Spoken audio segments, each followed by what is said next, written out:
Bon, je pense que tout le monde a entendu que malheureusement, j'ai passé des événements pas faciles ces derniers temps. J'ai perdu ma Oui, maman il y a 2 mois, et puis le fameux jour, là, le Shabbat de l'attaque, j'ai perdu mon petit-fils, donc Binyamin Leib. oui, Zecher Tzadik Libracha, on peut dire qu'il est mort à Kiddush Hashem qui de en Shachem. sauvant d'autres personnes, hein. Il a pas eu peur. Il est allé sauver un blessé. Il a pris une balle, malheureusement. Voilà. Donc, on vit comme ça. C'est le cas d'Israël. C'est malheureusement, difficile de sortir de cet engrenage. On espère que vraiment tout ça, ce sont les derniers soubresauts de Mashiach. Vous ne s'attendez pas à ça, comme vous le savez tous. Le Rabbi nous avait dit que maintenant, ça y est, on allait faire fondre les armes avec les chocs de charrue et les transformer en chocs de charrue. Bon, apparemment, il y a encore un retard.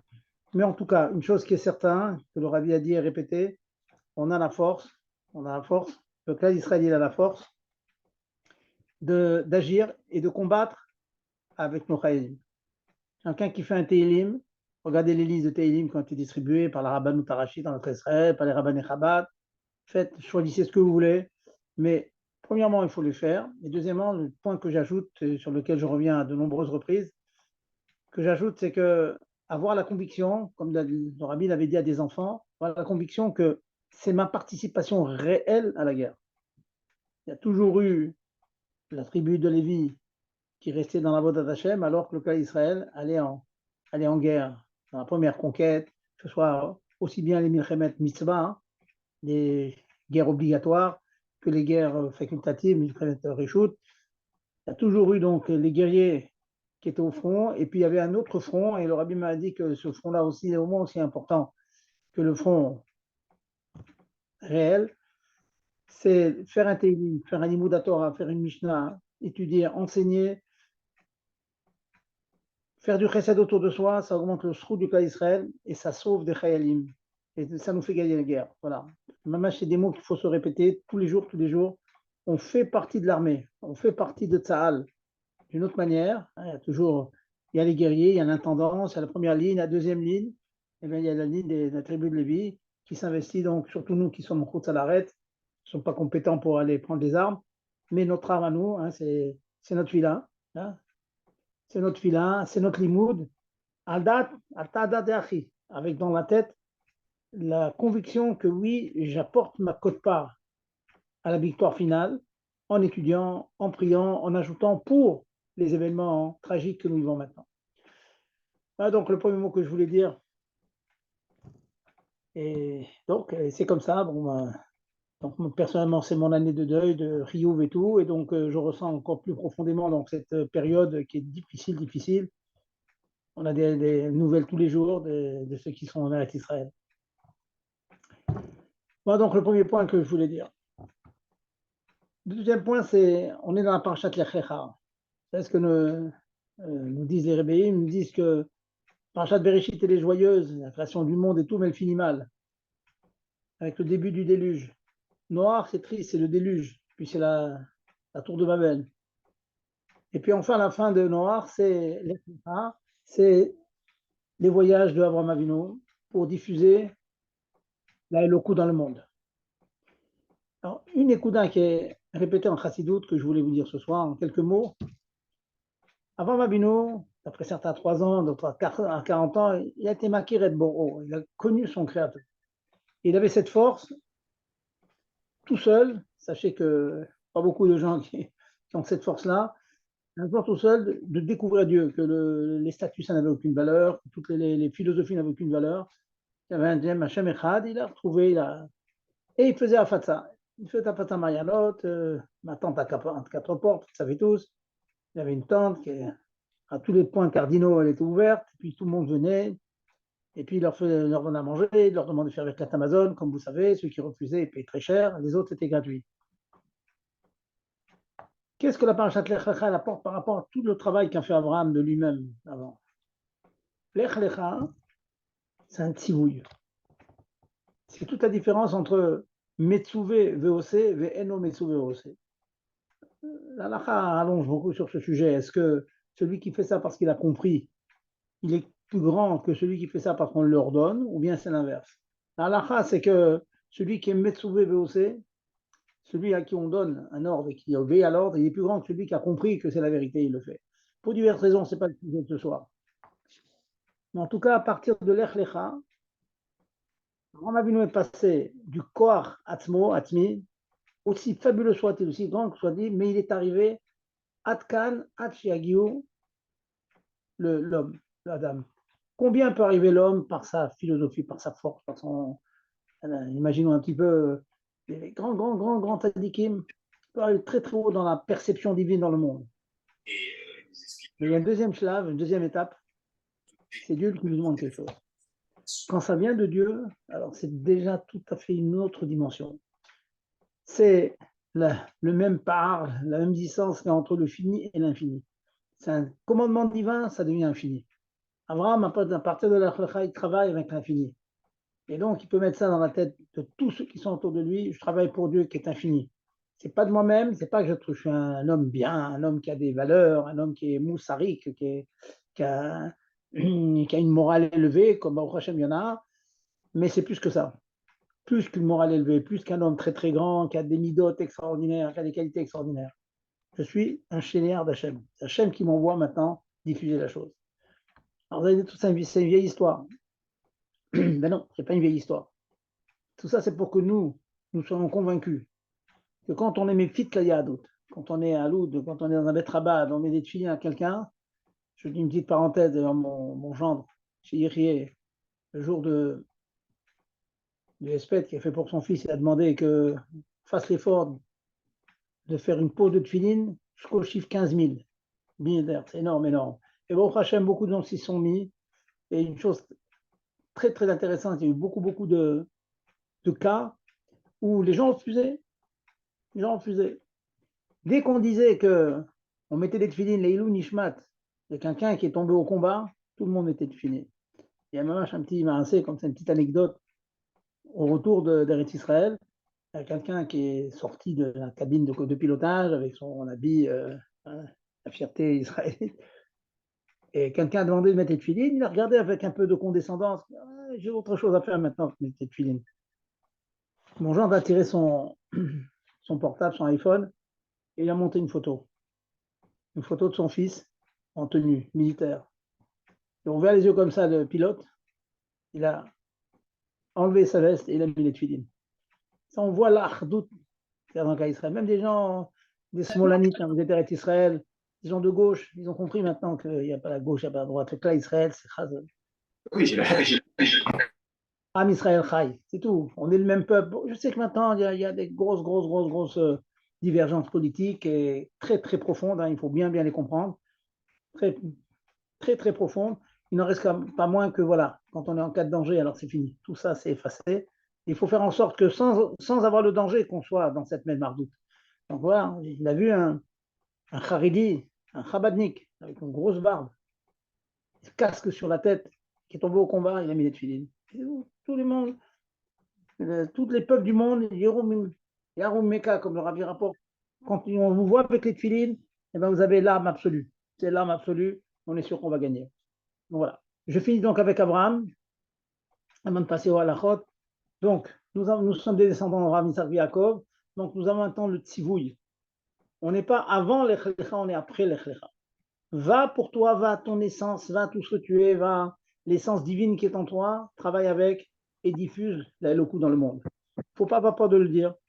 Je vous dis, bon, je pense qu'il y a beaucoup de rabbinés qui m'écoutent ce soir. Si on discute ensuite avec des nations, bon, Hachem a eu l'occasion, j'ai discuté même avec la police, avec des gens de l'armée, etc. Il faut que nous soyons convaincus. Et comme ça, on peut convaincre les autres. D'un point sur lequel le Rabbi a tellement mis son poids et son impact, Israël est à nous, non pas parce que l'ONU nous l'a donné. Israël est à nous parce que Dieu nous l'a donné. Mais ça, il faut le dire avec conviction. Il faut le dire. Alors, est-ce que ça veut dire qu'on veut, tous ceux qui ne sont pas en Israël, il faut les tuer? Chadj Shalom, l'Israël n'est pas comme ça. Quand ils ont conquis Israël, à part les sept peuples qui avaient dépassé toutes les limites, il y a beaucoup de gens, des non-juifs qui habitaient en Israël. Donc, plus ils vont en Israël avec des non-juifs et ils profiteront des lois sociales, etc., et de la sécu, etc., etc. Oui, ça, il n'y a aucun problème. Mais qu'ils sachent que Eretz Israël, c'est aux Yehudim. Ça, c'est fondamental. Et quand je vous dis, il faut qu'ils sachent eux, et même le goy qui est en nous, il doit le savoir. Au goy, il faut dire Israël, c'est aux Juifs. Tant qu'on n'est pas plus fort que vous, on peut être mis dehors, mais sachez que dehors ou dedans, Israël, c'est au pays d'Israël. Et ça, sachez que l'Europe du monde, il le sait. L'Europe du monde croit à ce qui est marqué dans la Bible. Certains falsifiés, certains disent que Hachem a un peu changé d'avis, Chad Shalom, mais ils savent que la vérité est dans la Bible. Eretz Israël, Eretz HaKodesh, c'est la terre des Juifs. Maintenant, tu veux venir habiter avec nous, Béchalom, il n'y a aucun problème, mais c'est à nous. Voilà, je finis sur ce point. Et puisqu'on est sur Eretz Israël, je vais commencer par des halakhot qui ont été d'actualité pour vous. Depuis samedi soir, vous le savez, vous avez changé et vous dites Vetentan Mata Livracha dans la Mida. Alors que nous, les gens de Chutz Alaret, on le dit à partir selon les années du 4, 5, 6 décembre. 60 jours après la Tkoufa, après les équinoxes. Alors, c'est quoi le fond du problème? Et puis, pour comprendre aussi qu'est-ce que fait un Toshav Eretz Israël qui viendrait en France, un Français qui va en Eretz Israël, qu'est-ce qu'il dit? Est-ce qu'il le dit ou le dit pas pendant cette période donc depuis du Zayn Marcheshvan, depuis du 7 Marcheshvan jusqu'au 5 décembre, selon les années. Alors, déjà, l'idée, c'est qu'en Eretz Israël, on a besoin de pluie beaucoup plus tôt que dans les autres pays. En France, bon, la pluie, on n'est pas si pressé que ça. On n'est pas si pressé que ça, donc on attend pour le Chachamim, on dit c'est en Babel en fait. Et puis, on explique qu'à partir de Babel, Chachamim ont fait une espèce de loup-loup. Loup-loup, ça n'a pas fait de différence avec les pays hors d'Eretz Israël. Et donc, dans les pays d'Eretz Israël, on est censé être bénéficier des pluies à partir du mois de décembre. Alors maintenant, je vais vous dire quelques halakhot. Ici, chez nous, dans notre Keïla, nous avions donc des gens qui habitent en Eretz Israël, qui ont passé des fêtes avec nous, et qui, malheureusement, à cause des événements, sont restés en France. Donc, le 7 Marcheshvan est venu pour eux, donc Shabbat soir dernier.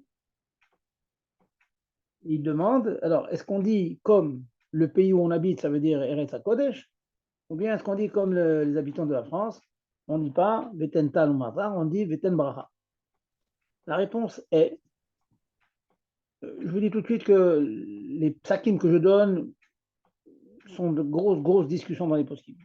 Je vous donne ce que je pense être le consensus le plus admis, le plus accepté. Eh bien, celui qui est en France, l'Israélien qui est en France, et qui, le Zayn Marcheshvan, se trouve en France, donc il était en France avant, eh bien, il continue à dire Veten Bracha. Il ne demande pas la pluie puisqu'il est avec les Français qui n'ont pas besoin de pluie maintenant, il dit comme les Français. Voilà donc le psaque. Par contre, si cette même personne était en Eretz Israël, le Zayn Marcheshvan, et donc, Shabbat dernier, ça veut dire, il a commencé à dire Veten Tanumata Livracha pendant toutes les Amidot depuis Shabbat, Motsai Shabbat passé, et puis la semaine suivante, 2 semaines après, il voyage en Chutz Alaret pour affaires ou pour d'autres raisons. Dans la mesure où il a commencé déjà à dire Veten Tanumata Livracha, en venant en France, il va dire aussi Vental Mata Livracha. Voilà. Ça, c'est le psaque. Un Israélien, quelqu'un qui habite en Eretz Israël, s'il rencontre le Zayn Cheshvan en étant en France, il dit comme les Français. Il dit Bracha et pas Talumata.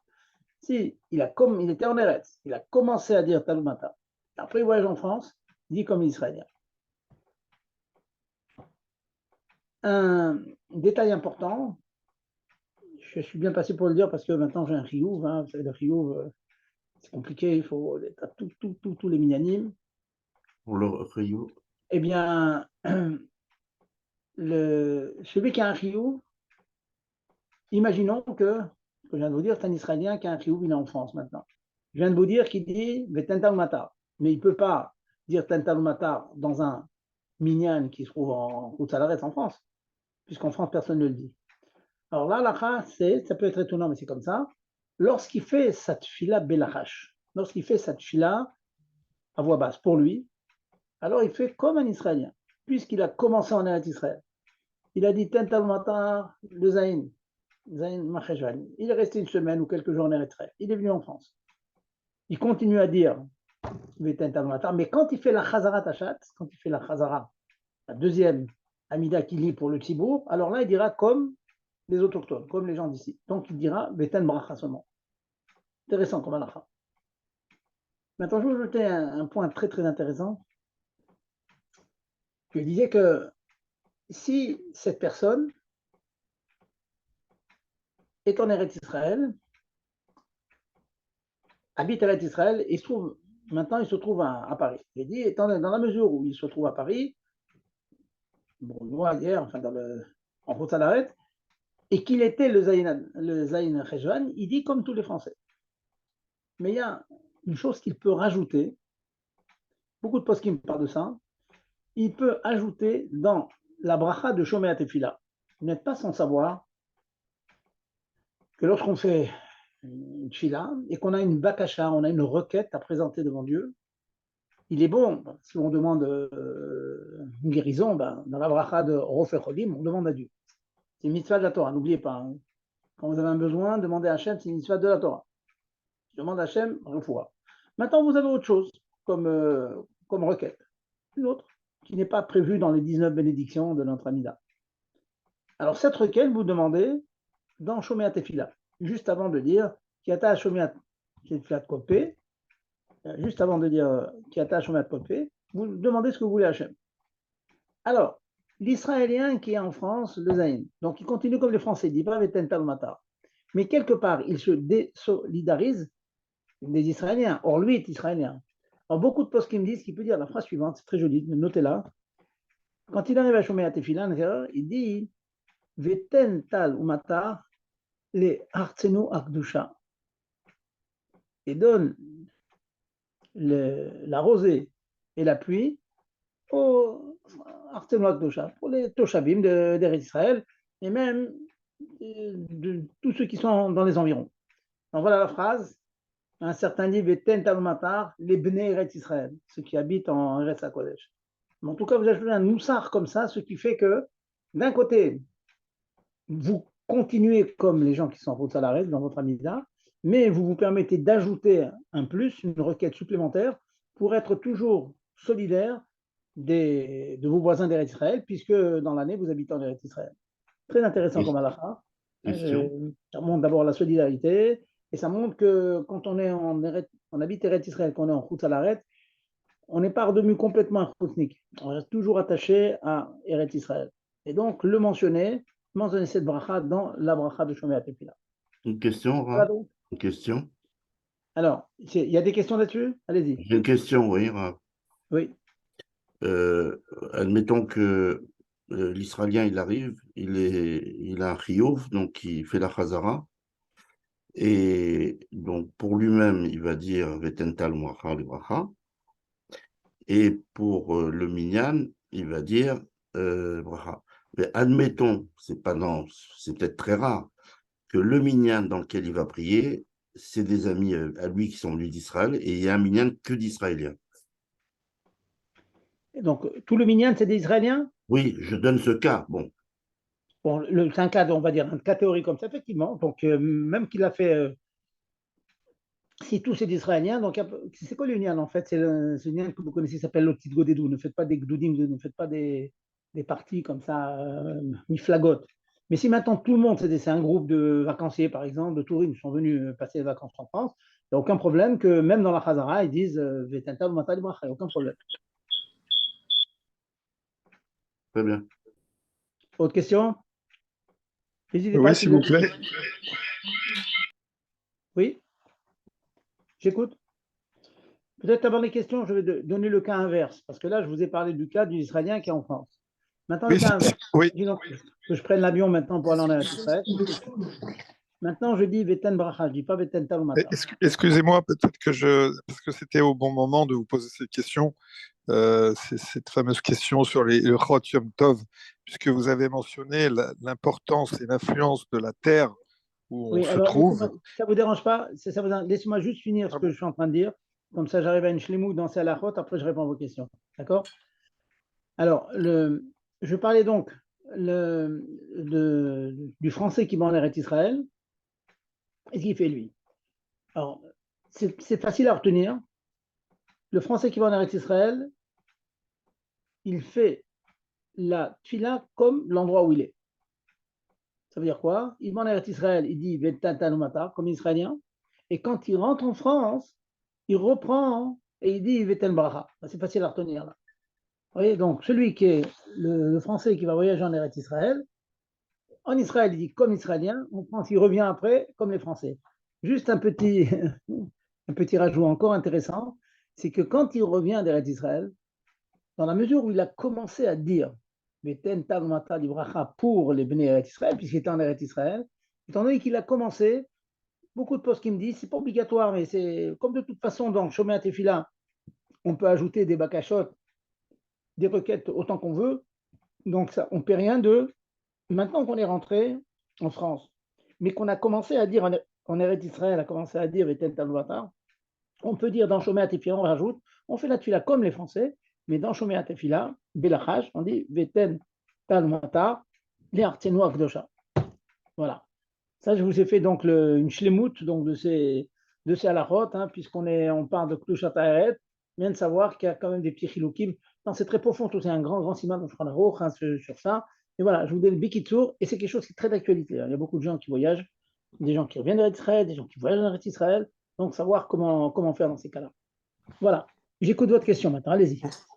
Oui, dans ce même registre, puisqu'il y a une influence de l'endroit où se trouve, je ne sais pas si on appelle ça Minagamakom, et pour cette fameuse question que le Shulchan Arour, il prend que dans un sens, c'est-à-dire un Israël qui va en Roussaretz, et d'un autre côté, le Shulchan Arour, un Rav, il dit aussi dans l'autre sens, à savoir, est-ce que un Roussaretz qui va en Israël, il fait en effet bien un jour, Yom Tov. Bon, alors vous revenez donc sur Yom Tov Sheni Shel Galouyot, pendant Yom Tov. Alors, d'abord, toute chose, je vous corrige, c'est pas de Morazaken, hein, c'est des dioukim dans des lettres du Rabbi et des Rébéim. Sur cette question que vous demandez. Alors, je vous dis, Bekitsour, de manière générale, la aura générale dans le monde, pour les Sfaradim, pour beaucoup d'autres,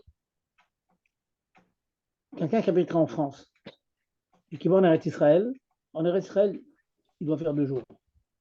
Comme ça, les mains. Encore une fois, il y a des chitotes hein, dans Khamsvi, c'est vraiment une vieille marloquette. Mais le rov des gens de Sfaradim comme Ashkenazim, français, ils vont en Eretz Israël, ils font de Yom Tov Sheni Shel Galuyot, il y a des chououls où ils font régulièrement comme ça le deuxième. Maintenant, vous demandez chez Rabat, c'est quoi ce Minak Rabat que nous avons? Alors, il y a beaucoup de choses qui ont été écrites là-dessus, c'est des dioukim, encore une fois, dans les lettres du Rabbi, etc. La aura klalit, la plus mécoubelette, c'est que si un Français voyage en route Salaret, en Eretz Israël, pardon, avec toute sa famille, s'il laisse des membres de la famille, ça ne marche pas. Si il va en Eretz Israël et avec tous les membres de sa famille là-bas, il y a beaucoup de gens maintenant qui ont pris l'habitude à Pessah, à Sukkot, de passer les 8 jours en Eretz Israël. Et donc, le dernier jour de Sukkot, donc Simchat Torah, ils ne font pas le Simchat Torah comme nous faisons en route Salaret. Ils font les Akafot Shniot, etc. Bon, cette année, malheureusement, ok. Pas pour cette année, malheureusement, mais c'est fameux Akafot Shniot. Donc, la réponse, c'est que si une personne, personnellement, j'ai eu des enfants qui ont fait le séminaire à Tzfat, etc., il y a quelques années, je leur ai demandé de faire 2 jours, parce que la famille était restée en France. Par contre, si nous voyageons toute la famille, là, nous ne faisons qu'un seul jour. Bon, je ne vous cache pas que ça ne m'est jamais encore arrivé. Hein, c'est compliqué de laisser tomber ça là pour Eretz Israël, bien que j'ai vraiment une vraie tava de passer un Sukkot en Eretz Israël. C'est merveilleux, des milliers de Sukkot partout. Je ne connais pas ça encore. Et Ratson que je connais ça doit lâcher. Voilà, est-ce que je vous ai répondu? Et le contraire, Ça veut dire je suis israélien et je voyage, je fais 15 jours en Israël et je voyage en France pour les fêtes. Oui. Alors là, il n'y a pas un grand nafkamina. Je vais vous expliquer pourquoi. Dans l'inverse. Un Israélien qui viendrait à Paris, par exemple, de toute façon, ça n'existe pas qu'il fasse 15 jours. Ça n'existe pas, ça. Un Israélien qui vient en Khoutz Haaretz, il doit faire 2 jours. Je m'explique. Ça ne veut pas dire que pour lui, le deuxième jour, Yom Tov Shelish et Galouyot, c'est un jour Kodesh, où il va faire le Kiddush, où il va faire la Tfila de Kodesh. Ça, non. Ça, non. Le deuxième jour de Yom Tov, il fera la Tfila de Chol, c'est Chol HaMoed ou Chol HaMoed. Il fera Avdallah à la fin du Yom Tov Rishon, mais il ne peut pas faire les Melachot. Donc, on n'a pas gagné grand-chose. Vous voyez ce que je veux dire? De toute façon, il ne peut pas faire les Melachot. Parce que lui, il voudrait dire, moi, je suis israélien, donc je fais 15 jours en Eretz Israël, je suis en Khoutz Haaretz, je fais 15 jours. Ça, non. Tu fais 15 jours au niveau, c'est un certain niveau pas. Je vous donne un exemple, les Tfilines, par exemple. Les Tfilines, si un Israélien vient à Paris, le jour que nous fêtons Simchat Torah, lui, il doit mettre les Tfilines. C'est un jour de Chol pour lui. Mais bien que ce soit un jour de Chol, il ne peut pas faire les marottes, il ne peut pas prendre la voiture, il ne peut pas allumer les lumières, etc. Il n'a pas le droit de cuire quelque chose pour quelqu'un qui habite à Paris. Donc, ça ne fait pas une grande différence. Finalement, ils sont plus embêtés qu'autre chose parce que de toute façon, ils sont obligés d'aller à la choule et pas faire des filotes comme les autres, parce qu'ils font la fila de Chol, et ils ne peuvent pas prendre la voiture ni aller se promener. Donc, voilà, c'est l'inverse. Et s'ils sont tout seuls, ils peuvent faire des mlarot, genre il peut regarder son téléphone s'il est tout seul chez lui. De Pashtout, non. De Pashtout, non. C'est quelque chose qui est interdit à cause de Mareï Taïn. Un filou Bechadre Khadarim, c'est interdit. Bien qu'il y ait des discussions là-dessus, mais de Pashtout, c'est comme ça. Non, il n'a pas le droit. S'il vous plaît, moi je voudrais revenir quand même sur ma première question, parce que quand je vous ai dit, c'est vrai que je me suis pas penché sur les diokim du rabbi, mais quand on va dans Orach Chaim, Tav, Tzadek, Vav, c'est les Hilochot Yom Tov, et c'est bien marqué qu'on fait, simplement, c'est bien marqué qu'on fait comme l'endroit. Regardez, il y a un Yesh Omrim, c'est compliqué dans le Mourazaken. Et c'est vrai qu'il dit, Yesh Rolkin, mais voilà, à la base, il dit qu'on fait comme l'endroit, c'est tout. Oui, mais quand il rapporte Yesh Omrim, alors on ne connaît pas les Klaïnim dans le Mourazaken.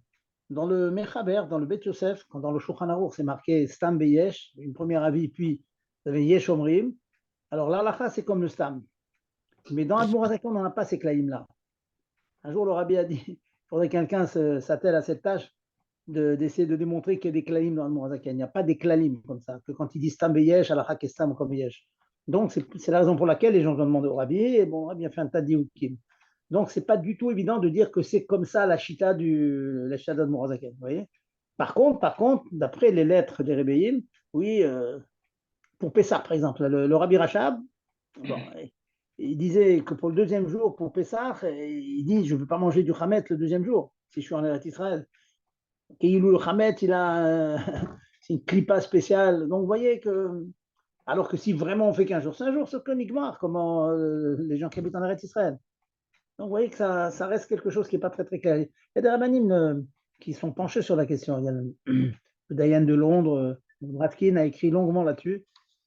Mais en gros, les conclusions que je vous dis, c'est un petit peu en rapport avec Seb Fakim, qu'il a démontré avec une quantité énorme de références, et de sikhot, et de marmarim, et de lettres du rabbi.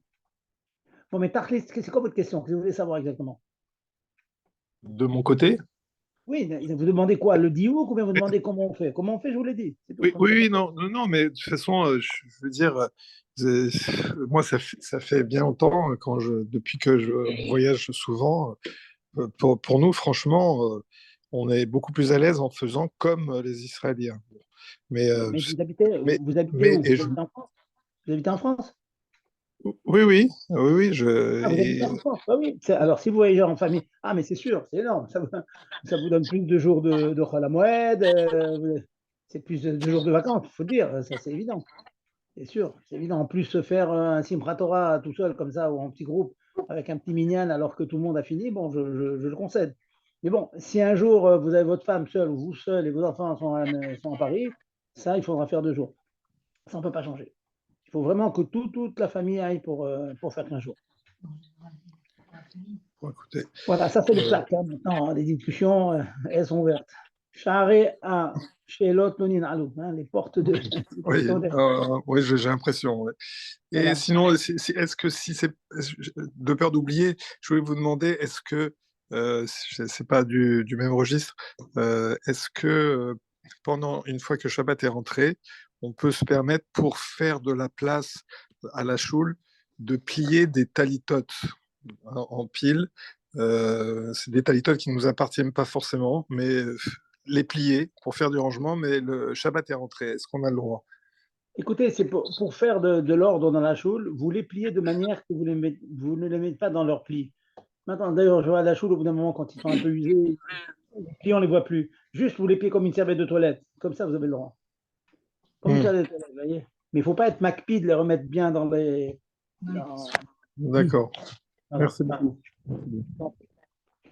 Voilà. Donc, ça, c'est la première partie de la que je vais vous donner. Bezat Hashem, dans les semaines qui viennent, on va reprendre notre cycle, la Chot, Shabbat, et on va tâcher de voir d'autres sujets sur Adlakat Nero, des choses que beaucoup de gens ignorent, comme ça, Bezat Hashem, on va voir ça. Mais je voulais vous dire, je suis tombé sur des articles récemment, j'ai eu beaucoup de questions sur les choses qu'il faut faire attention de ne pas manger à cause de Shmirat Agouf et Anefesh. Des choses qui sont tout à fait cachères, mais que l'Agmara dans Masechet Nida, elle apporte un certain nombre de choses auxquelles il faut faire attention. C'est un peu bizarre comme ça, mais ne pas mettre de la nourriture sous le lit. Donc c'est bien que je vous en parle maintenant parce que les gens posent constamment des questions là-dessus, pas clair dans leur tête. Oui, non, est-ce qu'on peut acheter de l'ail pilé? Est-ce qu'on peut. Donc, je voulais en parler un petit peu ce soir. Donc, c'est vraiment un autre registre. Là, on est dans la cache-route. Alors, il faut savoir que Manida nous dit qu'il y a un certain nombre de choses sur lesquelles il y a ce que l'on appelle un ruach ra. Ne me demandez pas ce que ça veut dire. Hein, un souffle négatif. Voilà. C'est comme ça. Donc, la nuit, on sait qu'il y a des kochot chitsonim qui règnent la nuit. Elles peuvent s'accrocher, ça peut paraître bizarre, mais elles peuvent s'accrocher à certains aliments et donc être masiques. C'est pas taref, c'est pas non cachère, mais bon, ça peut être négatif, donc on évite, on fait au maximum. Si maintenant c'est tombé dans la soupe, il faut tout jeter, ça sera d'autres questions. Mais diavad, si on est rentré dans ce problème de est-ce que ça invalide toute la nourriture qu'on a faite? Ça, c'est une autre question. Mais déjà, on va voir Est-ce que ça peut être un danger physique? Bon. Alors, qu'est-ce que nous dit la Gemara dont je vous ai parlé? Elle nous dit qu'il y a un certain nombre d'aliments, bon, pas de chance, hein, ces aliments, sur lesquels il y a un roi rat qui s'agrippe si on le laisse toute la nuit. Toute la nuit comme ça, sans prendre certaines précautions dont on va parler. Et malheureusement, même que vous recouvrez, vous prenez ces aliments, on va dire de l'ail, de l'oignon et un œuf épluché. Voilà, les cas classiques. Après, on va parler de mettre sous le lit. Les trois ignanim dont parle la Gemara, c'est l'ail, l'oignon, même conservé au frigo, on va dire, dans un Tupperware, une boîte en plastique. Si on n'a pas laissé des feuilles sur ces tailles, sur ces oignons, ou sur l'œuf, ça veut dire quoi? On l'a épluché. S'il n'est pas épluché, il y a toujours sa coquille, il n'y a pas de problème. Si l'oignon il est complet, il n'y a pas de problème. Si l'ail est complet, il n'y a pas de problème. Mais si on a commencé à effeuiller, il ne reste pas de feuilles, on a atteint le centre, alors ça, il faudrait un peu montrer jusqu'où ça va. Et bien, sur cet ail, sur cet oignon, sur ces œufs, il y a un roi rat qui s'installe et il faut s'abstenir de manger. Encore une fois, celui qui a mangé ça, il n'a pas mangé du trèfle, mais il a mangé quelque chose sur lequel peut régner du roi. Et on ne connaît pas bien les conséquences de ces choses-là. Alors, ça, c'est les trois choses. Hein. Donc, là et l'oignon. Les solutions pour éviter les problèmes, c'est s'il reste quelques feuilles qui entourent l'oignon ou l'ail. Il reste quelques feuilles. Excusez-moi, Rav Zerbib, ce que vous couper. Je finis, je répondais à vos questions tout à l'heure. Laissez-moi faire un petit exposé là-dessus. avec les terribles, les issourim, etc. Et ensuite, on récapitule. Donc, et l'œuf, pareil. Quand même, ça fait mal au cœur. Hein. Quelquefois, on a fait 10 œufs, il y a une grande famille. Vendredi soir, on les a tous épluchés, il en reste 10. On les a laissés comme ça, on ne sait pas, on les a laissés au frigo. Comme ça, sans précaution. Eh ben, on ne les mange pas le lendemain. On évite de les manger le lendemain. Et, c'est dommage. Alors, c'est quoi la solution? La solution, les poskim me disent que si cet aliment a été mélangé à d'autres aliments, comme par exemple dans une salade, vous avez mis de l'ail, de l'oignon dans une salade, vous avez mis des œufs, vous avez coupé les œufs, donc épluchés, vous avez mis dans une salade, mélangé. Dès l'instant que c'est mangé avec autre chose, on peut imaginer que les œufs écrasés, les œufs mimosa, mélangés avec de l'huile, du sel et du poivre, c'est mélangé, vous avez sauvé vos œufs. C'est pour ça qu'en général, les salades, c'est bon, il n'y a pas de problème de rouacha sur les salades parce qu'elles ont déjà été mélangées avec d'autres. Quelquefois, ajouter de l'huile. Hein, des tomates comme ça, vous mettez de l'huile sur les tomates. Donc, dès l'instant où vous avez mélangé avec autre chose, c'est considéré comme c'est un chidouche, tous ces concepts-là. On ne dit que quand vraiment le fruit, le légume en question, il est dans son état pur, naturel. Mais dès l'instant qu'on la mélange avec autre chose, alors là, il n'y a pas de problème. C'est quand même une bonne solution. Et j'ajoute encore deux ou trois points, une chose qui est très fréquente de nos jours. On vend maintenant des œufs, des jaunes d'œufs, comme ça, en bouteille. Donc, ça fait bien longtemps qu'ils ont été épluchés. Est-ce qu'il y a un problème ou est-ce qu'il n'y a pas de problème? Alors, vous avez la même chez là dans l'ail, écrasé. On achète de l'ail écrasé maintenant, des fois, c'est des oignons écrasés. Et donc, bien sûr, ils ont passé la nuit, dans des bouteilles peut-être, mais ils ont passé la nuit. Alors, ça, c'est pas un mouskam par tous les poskim, mais il y a des permissions. Encore une fois, avec la svara, la logique que je vous disais tout à l'heure, c'est que c'est des choses qui nous dépassent complètement. On dit en lechabo la chidusho. On dit que ça suffit que l'ail soit assaisonné quand il est complet, l'œuf par ici. Mais attention là, on a écrasé, ou bien on a mis comme ça un tas de jaunes d'œufs. Les jaunes d'œufs, en général, on met du sel hein, pour éviter le problème. Et donc là, en deux mots, l'ail, on achète écrasé, broyé. Yesh makom lehakel. Voilà, je ne peux pas me donner un éther général dans ça. Je sais que certains y font attention, mais on a un bon éther d'utiliser cette taille-là parce que sa toura, sa forme a complètement été transformée. Elle a disparu sa forme originelle. Et donc, Chachamim, il voit qu'il n'y a pas de roi Khatouma dans ça. Voilà, donc, où c'est mélangé, voilà, ou bien s'il reste des feuilles dessus. Voilà, en gros, donc, je vous dis vraiment très rapidement, et bien sûr, hein, vous avez le fait de mettre des choses sous le lit, on évite. Est-ce que c'est à ça, vous avez acheté un gâteau qui vous est revenu 100 €, est-ce qu'on va le jeter si on l'a mis sous le lit? Bon, et encore d'autres chez l'autre, est-ce que c'est toute la nuit ou une partie de la nuit? Mais en tout cas, les khatrila, c'est évident qu'il faut éviter ces trois aliments, plus le fait de mettre sous le lit. Allez-y, j'écoute vos questions maintenant. Alors, la question que je voulais vous poser, Rav Zerbib, c'est si on prend comme exemple les œufs, c'est fermé dans un tupperware et dans le frigidaire. Est-ce que c'est un problème quand même? Oui, oui, c'est ce que j'ai dit. J'ai commencé comme ça, Gérard. J'ai dit que tous ces inanimes qui sont devenus roi, c'est marqué noir sur blanc, à Palpichem Mechoussim.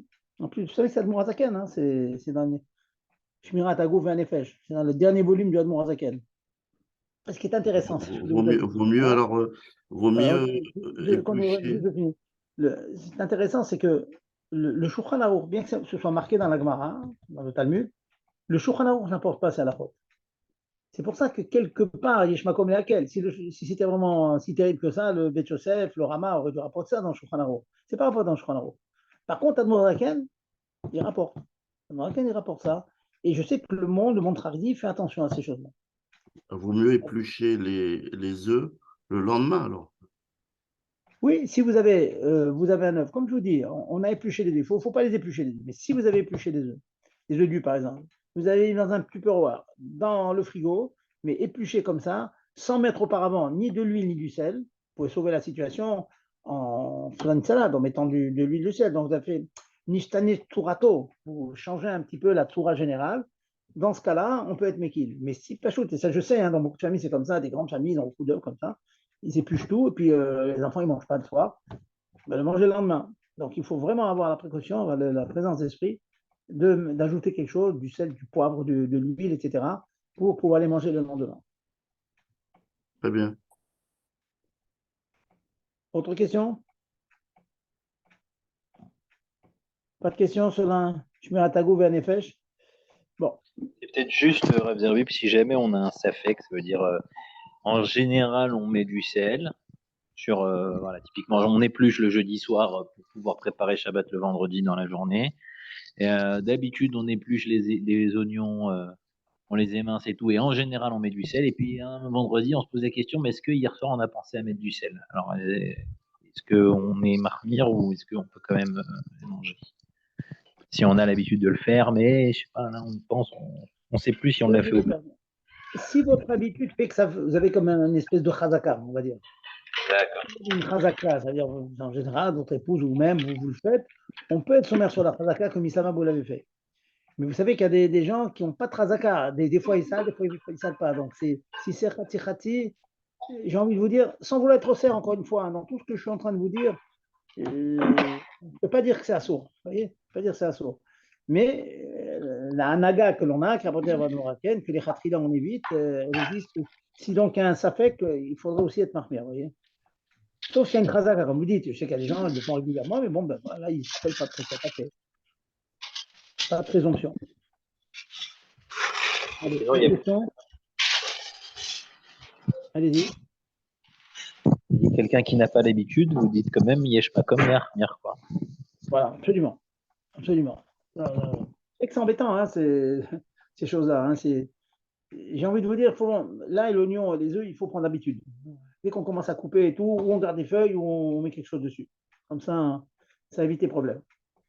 D'ailleurs, juste comme ça, je viens de penser que... Pardon. Ou alors, si vous les achetez écrasés, hein, on a dit que, bon, certains disent qu'on peut être méquille parce que Nistan et Tourato, la Toura, elle est complètement changée. Ah, mais justement, moi, c'est la question que je voulais vous poser, c'était si j'achète des oignons surgelés déjà émincés, Voilà. qui me dit que dans le processus de fabrication, il ne s'est pas écoulé plusieurs jours entre le moment où on a épluché les oignons et le moment où on les a effectivement, on leur a fait perdre leur soie. Il me dit que ça a été fait le même jour à l'usine. Oui. Vous avez raison. Vous avez raison. D'autant que bon, il y a même j'ai quelqu'un dans l'oreillette qui me je vais vous dire des parottes sur place, hein, comme ça, impromptu, non vérifiées. Il est bien possible quand même que si on écrase comme ça des légumes, des oignons de l'ail, on les fait dans les usines. Et je pense pas qu'il y a d'abord une première étape, on épluche, et puis ça dure, ça traîne, et après on les écrase. À mon avis, ça doit être fait tout d'un coup. Je pense que des machines doivent faire tout. La première machine, elle doit faire avec une centrifugeuse, elle enlève les feuilles, et puis ça passe dans les hachoirs. Je pense, hein, à mon humble avis, j'ai vu ça dans certaines usines, dans certaines usines, quand on fait des herchérim et tout. En général, toutes ces machines qui vous vendent en surgelé, des pommes de terre, des carottes et tout, c'est des machines qui font tout. Hein. Elles épluchent, puis ça continue, elles continuent son chemin, ça la coupe, on rondelle, etc. Donc, je ne pense pas qu'il y a une première étape où c'est épluché d'abord, ça passe à nu, après on continue. Je ne pense pas. D'accord. Donc c'est une phrase d'accord, enfin ok. Et juste comme ça, est-ce qu'on peut être sommaire sur une hashgacha? Est-ce qu'à votre connaissance, puisque vous parlez des herchérim, etc., est-ce que les gens qui mettent leur hashgachot sur les oignons ou l'ail, vous avez bien dit, ça rend pas forcément pas cachère. Est-ce qu'ils vont jusqu'à vérifier ça, à votre connaissance? Attendez, vous parlez qu'ils vous vendent de l'oignon et de l'ail avec un cher. Ouais, c'est ça. Bah, comme on peut trouver ça, des hashgachot sur les oignons surgelés. Je ne vais pas vous répondre parce que franchement, je ne sais pas. Je ne sais pas si les rabbinim qui donnent ça, ils font. Ce que je peux vous dire, c'est que si je faisais un cher aussi, dans les rabbinim qu'on fréquente et tout, on fait un cher sur de l'ail ou des oignons ou sur je mets un cher, ça veut dire que j'ai fait attention à voir Thomas quand c'est marqué clair dans Al-Mourazaken. Pour moi, ça ne me paraît pas chou. Mais dire que je vais m'engager pour les autres, peut-être que les autres ils estiment que c'est pas si rabo que ça, parce que c'est pas marqué dans Shulchan Aruch. Alors ça, c'est très difficile. Vous savez, dans ces cas-là, je prends le téléphone, je demande, c'est tout. Hein. Je demande au Rav, c'est des rabbinim sérieux. Parce que vous êtes en train de dire qu'en fait, il n'y a que chez Chabad qu'on fait attention à ça. C'est-à-dire J'ai quelqu'un pas qui dit suit. chez Chabad. J'ai pas dit que chez Chabad. Je dis chez Chabad, on fait particulièrement attention parce que c'est marqué dans notre Shulchan Aruch. Maintenant, vous avez un livre qui s'appelle Shmirat Haguf Ve'Hanefesh, et que beaucoup dans le milieu Haredi, on fait très attention à ça, hein, c'est évident. Par Nous, exemple, il ne c'est ferait pas clair, attention. le Mordaken, il a pris Shulchan Aruch, il les a introduits, donc on n'a pas le choix, quoi. Mais je veux dire, mais ça veut dire Rav- qu'un Sfarad, il ne va pas faire ça. Un Sfarad, il. Il a plus Makom d'être Mekil, puisque le Mechaber ne l'a pas rapporté. Mais attention, ils sont marmires, hein, j'ai vu Rabbi Yosef et tout, ils sont marmires, attention. Mais bon, Non, mais j'ai j'ai posé toujours la question. Vous avez ce mis Sfarad. joker de dire que c'est pas marqué dans le Shulchan Aruch. D'accord. Très bien. Rav Zerbib, Oui, est-ce que l'influence de quelque chose de négatif comme ça, c'est une influence sur le goût, c'est-à-dire, comme c'est écrit, sur la santé? la vérité, c'est des questions difficiles, ça, hein. Je ne suis pas un kabbaliste pour vous le dire, mais je pense que ce lien de Roi Touma, c'est quelque chose, hein. C'est quelque chose. Ça peut faire. Nous, on ne sait pas. Je vais vous retourner la question. C'est marqué que certaines choses, ils sont cachés la chicha, manger crouton, etc. Manger trop d'olives, pas manger des olives, mais trop d'olives, c'est caché la chicha. Si c'est marqué, c'est marqué. Les gens font très attention, ils en mangent. Mais, ou alors, ils sont métaken en ajoutant de l'huile d'olive. De l'huile d'olive. Vous connaissez ce signal-là. Si vous voulez manger des olives, vous aimez beaucoup les olives, ajoutez un peu d'huile d'olive. Parce que l'olive Pour la entière, elle nuit, est pour la nuit. négative, si je peux dire, mais Olive l'huile qui noire, en sort, elle est positive. Ça te olive met noire. taquet la chose. Donc, ça, je pense que c'est caché à la chikha, hein. On veut tous retenir la Torah, elle est dure, hein, elle est compliquée la Torah, c'est vrai. Elle est compliquée. Donc, on essaie de faire en sorte, si on a des ségoulottes pour éviter la chikha, l'oubli, ben, il faut les faire. Très bien, merci beaucoup. Voilà.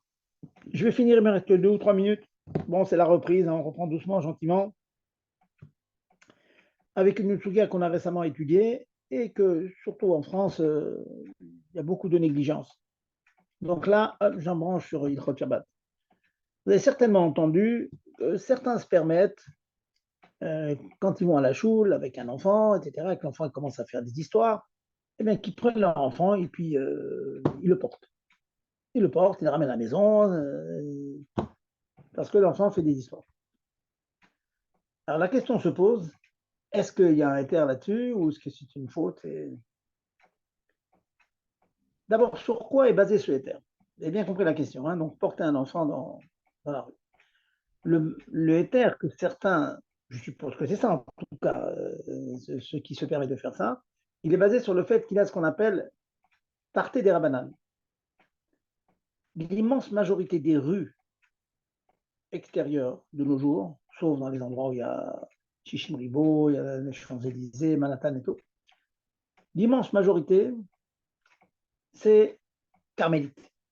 Ça ressemble à Réchout Arabim, mais toutes les rues de banlieue, c'est carmélite. Ça veut dire qu'il n'y a pas d'interdiction minatora de porter. C'est une interdiction midirabanan seulement. Rabanan des rabanan, interdit, pas discuté. Aval, cependant, il y a un autre éther qui s'appelle Chai Note Nose et Atmo. Un être vivant s'autoporte, se porte lui-même. Chai Nose et Atmo lui-même.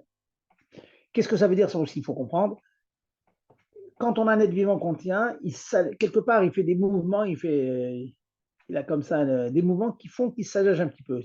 Il est plus léger que si, disons, s'il était endormi ou mort. On dit d'ailleurs qu'un mort, il est plus lourd qu'un vivant. Donc, dans la mesure où Chai Notet Asmo, on parle d'un enfant qui marche. Hein. On parle d'un enfant qui est un nourrisson qui vient de naître, qui ne marche pas. Mais quand il marche, donc, le fait de le porter, en quelque sorte, c'est le porter en se faisant aider par le bébé ou la personne qu'on porte. C'est comme, je vous donne des sfarotes, mais bon, il faut approfondir tout ça, mais juste pour vous expliquer un petit peu pourquoi il n'y a pas d'interdiction minatora de porter un être vivant. Ça peut paraître absurde, mais vous avez un bébé, vous le tenez de la main gauche, et sur la main droite, vous avez le biberon. Vous sortez dans la rue, vous allez transgresser Shabbat avec le biberon, mais pas avec le bébé. Minatora. parce que le vivant, il ne s'auto-porte pas, c'est sûr, c'est beaucoup porté. Le bébé, il se porte un peu, quoi. Le bébé qui marche, bien sûr. Hein. On va dire le bébé, le garçon, le katan. Donc, je reviens sur ma là. Le fait de porter un enfant dans la rue, dans la majorité des rues de nos jours, il y a un double éterminatoire pour enlever le Issour Torah. Premièrement, il n'y a pas de Issour Torah parce que c'est Carménite, c'est pas Reshut Harabim. Deuxièmement, c'est pas Minatora parce que même dans Reshut Harabim, même quand je disais, le fait de porter un être vivant qui marche, c'est interdit Midarabanan.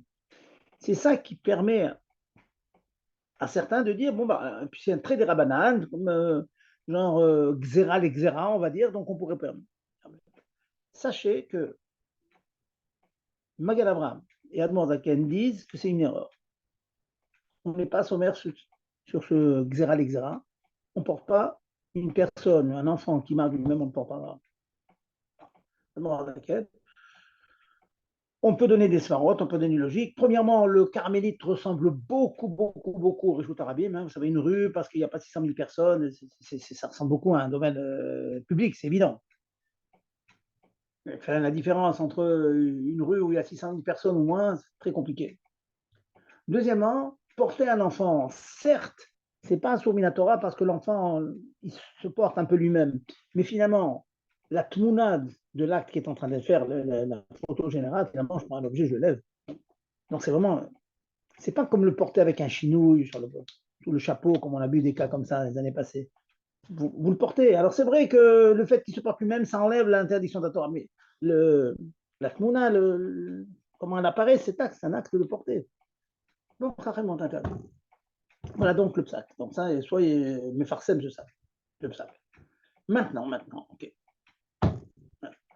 Alors, je ne vais pas vous laisser avec un issour absolu. Avançons un peu et imaginons que l'enfant il vous fasse vraiment une grosse histoire, il n'en peut plus, il pleuvait, etc. Il a marché 1 heure avec son père, maintenant on ne peut plus avancer.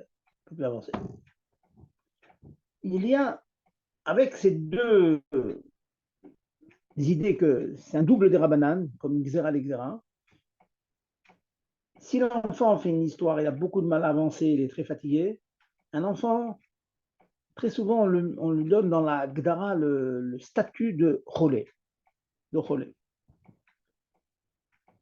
Et si on lui attribue ce statut de Cholé, encore une fois, c'est sa fête, hein, c'est pas du tout évident de faire Cholé, mais un enfant fait vraiment une histoire, mais un jour il fait très froid, par exemple, bon, bah, il est à col Cholim et Satina. Tout le monde est malade quand il fait très froid, hein, plus fort faisant un enfant. Donc, à part le fait qu'il y a un double des Rabanan, un double issour qui n'est que des Rabanan, on a aussi le fait que l'enfant il est un peu cholé, et pour un cholé, on peut faire, d'après la lacha, je vous l'ai dit plusieurs fois, je reviens souvent sur ça, on peut faire un issour des Rabanan avec un chinouille, porté sur le chapeau, par exemple. Un malade a besoin d'un antibiotique, on peut lui chercher à la pharmacie et mettre l'antibiotique sous notre chapeau. Donc déjà, on porte, dans Carmélite, c'est des Rabanan, et en plus sous le chapeau avec un chinouille. On peut faire ça. Donc, et les postes qui me disent que si on ne peut pas l'amener avec un chinou, c'est impossible. Impossible de faire un chinou comme un enfant le porte avec un chinou. Il ne pas le porter comme on rigole avec ça, le porter comme un poulet des caparottes. Ça, c'est un chinouille. On est obligé de le porter de manière normale sur les épaules. S'il y a impossibilité de le porter avec un chinouille, on le porte sans chinouille. Donc, je vais joindre, pour vous donner un pétard, une petite ouverture, c'est un jour le petit est en difficulté, bon, il y a des problèmes de le ramener à la maison. La jonction de ce double des Rabanan dont j'ai parlé, plus le fait qu'il se rapproche de la définition de Cholé, on peut quand même le porter. Voilà, donc on va finir avec un bon pied terre, en cas de besoin, en espérant qu'il ne soit pas malade, donc qu'il continuera sa route tout seul. Voilà, messieurs. Donc on reprend Bazat Hashem, j'espère qu'on pourra le prendre comme ça avec beaucoup de kochot, nos shiurim, et encore une fois, n'hésitez pas, écrivez vos questions. L'intérêt du shiur, c'est peut-être plus de pouvoir répondre à toutes vos questions que le shiur en tant que tel. Pas de questions? Razak, merci beaucoup, Rav. Ok, alors bonne soirée et à très bientôt, Bazat Hashem. J'espère que lundi prochain, le problème sera éradiqué. C'est pas j'espère, il sera éradiqué. Amen. Amen.